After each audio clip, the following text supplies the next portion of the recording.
ಅತ್ತ ನೋಡು ದೇವಿ, ನನ್ನ ಸತ್ವ ರಾಜಸ ತಪೋಗಣಗಳಾಕಾರ 3-9 ರಾರಾಜಿಸುತ್ತಿರುವರ ನವಬ್ರಹ್ಮರುಗಳು. ನೋಡಿದನು ಪರಮಾತ್ಮ, ಆ ಋಷಿಗಳ ದಿವ್ಯ ತೇಜಸ್ಸು ಕಣ್ಣಿನ ನೋಟವನ್ನೇ ಹಿಂದಕ್ಕೆ ಸೆಳೆಯುತ್ತಿದೆ. ಅವರಾರು ಆ ನವಬ್ರಹ್ಮರುಗಳು ನನಗೆ ತಿಳಿ ಹೇಳುವಿಯಾ ಸ್ವಾಮಿ? ಹೇಳುವೆನು.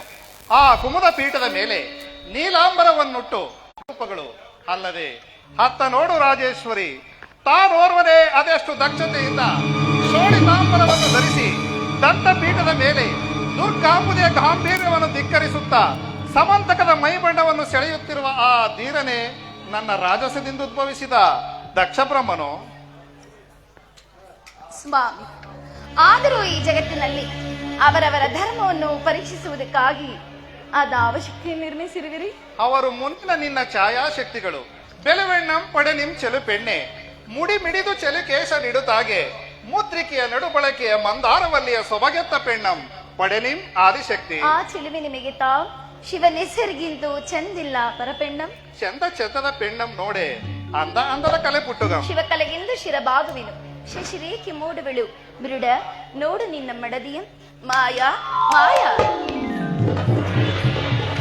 ಶಿವಶಕ್ತಿಯೇ ನಮಸ್ಕರಿಸುವೆ, ಆಶೀರ್ವದಿಸುವೆನು ಮಾಯಾ.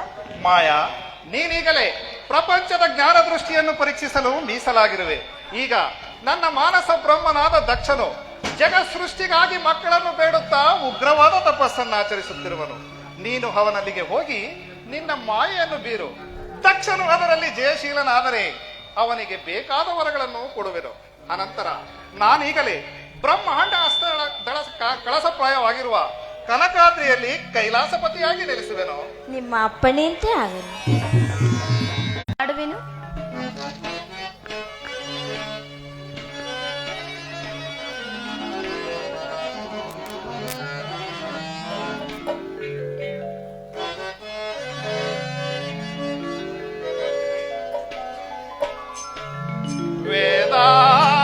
ವೇದಾಗಮಜನ್ಯೇ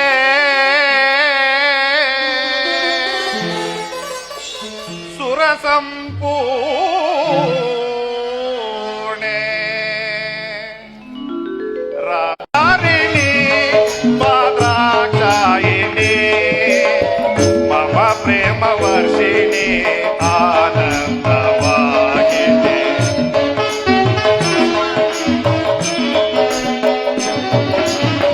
ಮಮ ಪ್ರೇಮ ವರ್ಷಿಣಿ